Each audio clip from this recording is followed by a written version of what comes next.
Olá pessoas, espero que vocês estejam bem. Eu sou o professor Kelvin Souza e hoje a gente vai ter uma aula de revisão para nossa avaliação semanal, certo?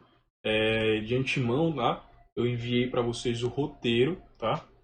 Onde a gente tem os dois primeiros capítulos da unidade 2, que vão aí fazer referência ao sistema cardiovascular, ao sistema respiratório. Foi algo muito repentino, né? O aviso é um aviso que está acontecendo com uma semana. Eu entendo a preocupação que alguns de vocês devem ter em relação a isso, mas de antemão já aviso para vocês que é uma situação da qual nós professores, tanto eu quanto a professora Marcela, não temos controle, certo? Veio o aviso da coordenação em relação à semana que nós teríamos, tá? Então, para que a gente não tenha tanta perca em relação ao conteúdo, já que ainda falta um capítulo completo para a gente trabalhar, que é a questão de saúde pública, a gente optou por fazer essa provinha, essa avaliação nessa semana que vem agora, que se não me engano no dia 7. E eu queria que vocês ficassem calmos, são só 8 questões, são assuntos que nós já vimos anteriormente, tá? Eu separei uns slides bonitinhos aqui, onde muitos assuntos, tá? Envolvendo as questões que estão lá na prova, estão aqui no slide. Eu também separei junto com a professora Marcela um TD com 10 questões para vocês fazerem, tá certo?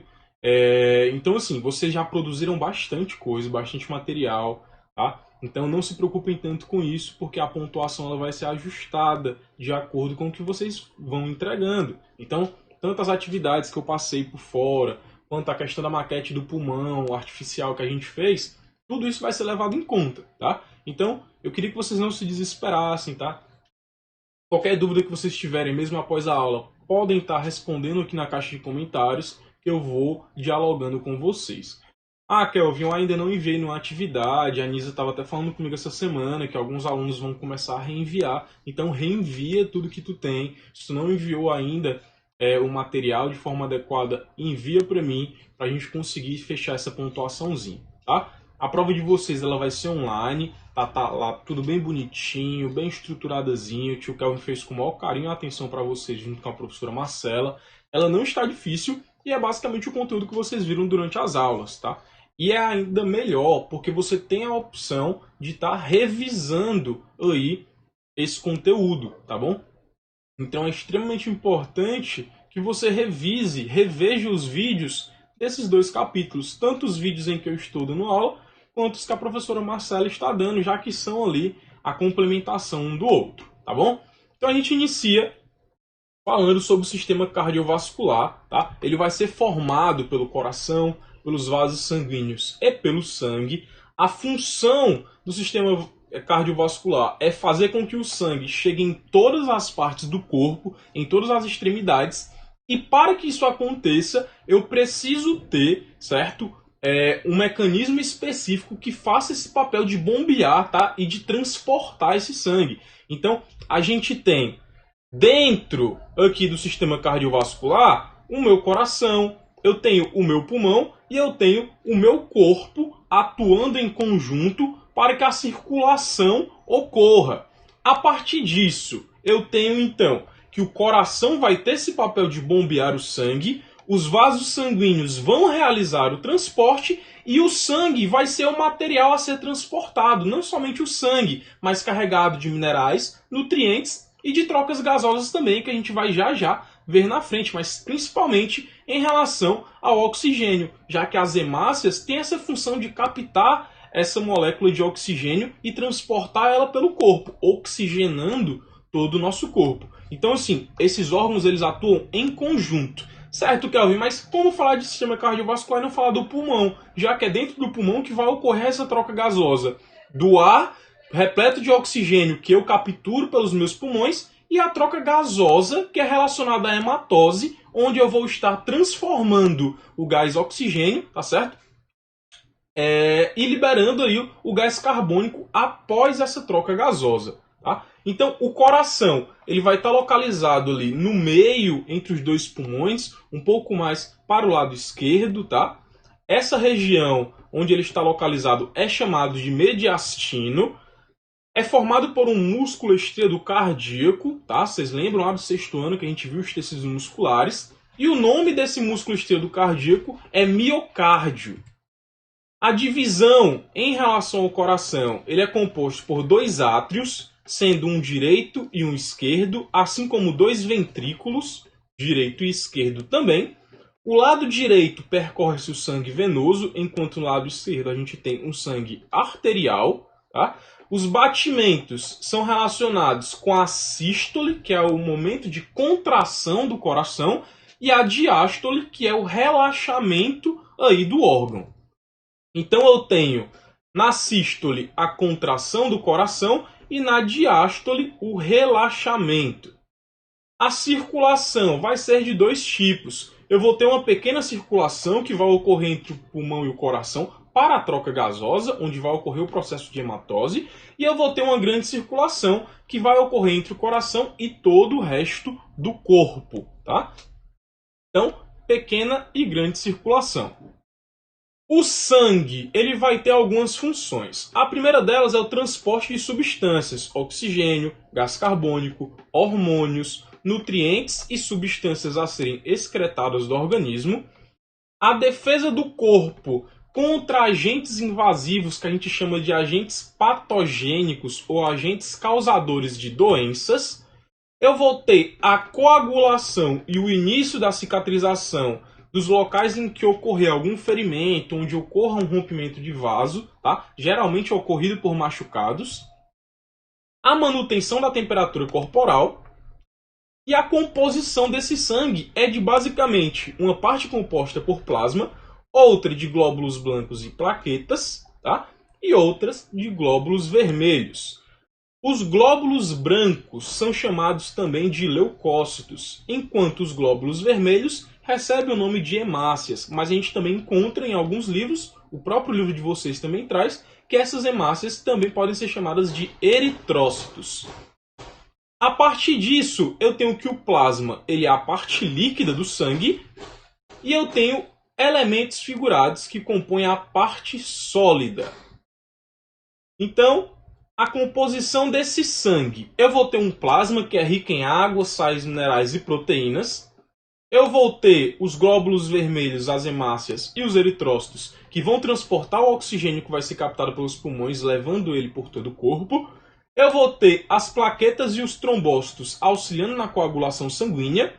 E eu vou ter os glóbulos brancos e os leucócitos atuando na defesa do nosso organismo. Tá? Esses camaradinhas vão atuar em conjunto para compor o sangue. Então todos eles vão estar presentes. Tá? E é bastante pertinente a gente falar a respeito disso, porque imagina o seguinte, tá? Uma gotinha de sangue que você pensa que não tem nada, tem tanta coisa dentro, a gente tem hemácia, tem leucócito, tem plaqueta, tem células de defesa, tem praticamente um mundo inteiro microscópico vivendo, tá? E coexistindo aí em harmonia dentro de você. Sangue e defesa orgânica, tá? Vamos lá. O que acontece aqui? Os glóbulos brancos, eles têm uma função, eles conseguem aqui detectar partículas estranhas. Quando eles detectam essas partículas por conta dos antígenos, eles produzem umas substâncias que vão ser as células de defesa, que vão dar origem aos nossos anticorpos. Então, o antígeno, tá certo? Vai ser qualquer substância estranha que esteja dentro do meu organismo, que invada o meu organismo, e como resposta para isso, os glóbulos brancos vão produzir os anticorpos. E esses anticorpos vão ter uma função de neutralizar esses antígenos. Então, basicamente, eu vou ter uma célula de defesa produzindo anticorpos específicos. Não são anticorpos gerais. Vão ser anticorpos específicos para determinado tipo de célula invasora. Seja um vírus, seja uma bactéria, tá? Seja um protozoário. Ah, Kelvin, mas acontece às vezes das células de defesa não conseguirem produzir anticorpos? Acontece. E aí que você fica debilitado, a sua imunidade fica muito baixa, porque o seu organismo está tentando combater algo, mas ele não está encontrando um anticorpo certo ou um anticorpo específico para aquilo. Sistema ABO, sistema sanguíneo, tá? Ele, tá? Foi descoberto graças ao Landsteiner, graças às pesquisas desses cientistas, tá?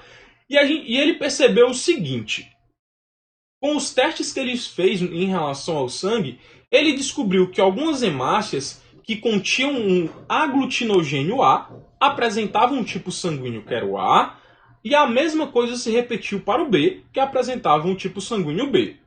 Agora, algumas hemácias apresentavam aglutinogênio tanto para o A quanto para o B. E aí, a partir disso, ele disse que isso era um novo tipo sanguíneo, era o tipo sanguíneo AB. E algumas hemácias não tinham aglutinogênio nem para o tipo A e nem para o tipo B. Então, elas eram diferentes do tipo sanguíneo A, eram diferentes do tipo sanguíneo B e diferentes também do tipo sanguíneo AB. Esse tipo sanguíneo ele chamou de tipo sanguíneo O. E a partir disso, a gente consegue perceber, por exemplo, o seguinte. Quando eu tenho um tipo de sangue A, eu tenho um antígeno, que é um aglutinogênio, chamado de A. Para o B, a mesma coisa, eu tenho o B. Para o AB, eu tenho um antígeno tanto para o A e quanto para o B. Mas agora, para o tipo sanguíneo O, eu não tenho esse antígeno presente. Em contrapartida, para o tipo sanguíneo A, eu tenho um anticorpo, que a gente chama de aglutinina, que é chamada de anti-B. Para o tipo de sangue B, eu tenho uma aglutinina chamada de anti-A. Para o tipo AB, eu não tenho a produção de nenhum tipo de anticorpo. E para o tipo sanguíneo O, eu tenho anticorpos sendo produzidos tanto para o A quanto para o B. Isso vai ser muito importante para a gente entender o que vem em seguida, que é o fator RH. Quando eu falo de fator RH, eu tenho que entender que agora não são mais só as pesquisas do Landstein e sozinho. Eu tenho agora a participação de outros cientistas chamados de Wiener. A partir disso, eles vão pesquisar o sangue de alguns macacos, tá? Especificamente de uma espécie chamada de macacos rhesus, tá? E a cobaia desses macacos, ela vai desenvolver anticorpos contra o sangue das transfusões que ele vai receber. E a partir disso, a gente consegue compreender dois fenômenos. O primeiro fenômeno é que eu vou ter o RH+, sendo o RH positivo. No caso, quando eu tenho, tá certo? Um antígeno. E quando eu não tiver, eu vou ter aí o RH negativo. Isso vai influenciar diretamente nas transfusões sanguíneas que eu vou ter. Exemplo.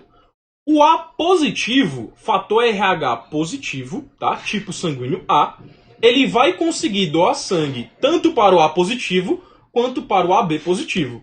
E ele vai receber sangue do A positivo, do A negativo, do O positivo e do O negativo. O A negativo vai doar sangue para todos os tipos sanguíneos A e AB, tanto para fatores positivos e negativos de RH, mas só vai receber, certo? De tipos sanguíneos negativos que envolvam o A e o O. O tipo sanguíneo B positivo, ele vai doar para B positivo e AB positivo e vai receber tanto dos tipos Bs quanto do tipo O, independente do fator RH. Agora, o tipo B negativo consegue doar para positivos e negativos entre B e AB, mas só recebe, tá, sangue de fatores negativos, tanto do tipo sanguíneo B quanto do tipo sanguíneo O.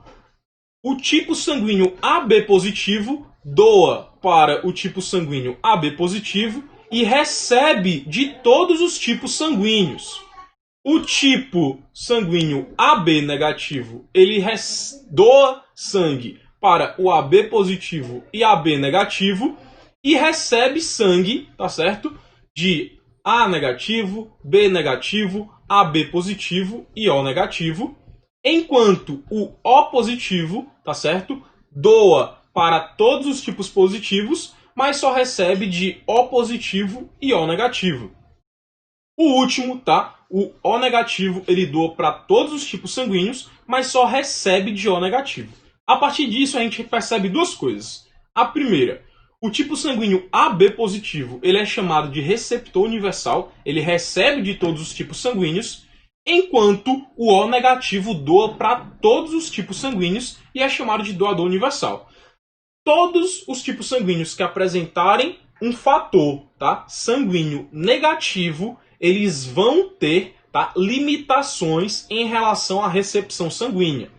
Tanto que o próprio O negativo, infelizmente, só vai receber de pessoas que compartilham aí do mesmo tipo sanguíneo e do mesmo fator RH, tá certo? Que no caso é o negativo. O que vai ser extremamente limitante em caso em que a pessoa sofra algum acidente e precise receber sangue, porque vai ser considerado um sangue raro. E o AB positivo, tá? Vai ser um dos melhores em relação às doações sanguíneas. Perdão, em relação a recebimento sanguíneo, porque ele vai conseguir receber de todos os tipos. Agora, para doação, ele só doa também para tipos específicos. Então, fator RH não tem mistério, tá? Quando eu lembrar de RH, eu lembro do tipo de macaco, que é o tipo Rhesus, eu lembro sempre do receptor universal, que é o AB positivo, e eu lembro sempre do doador universal, que é o O negativo. Não tem nenhuma espécie de segredo aí para vocês. É só estudar, tá? Anotar no caderno, que é extremamente importante para você fixar aí o conteúdo na sua memória. Agora a gente inicia falando do sistema respiratório, tá certo?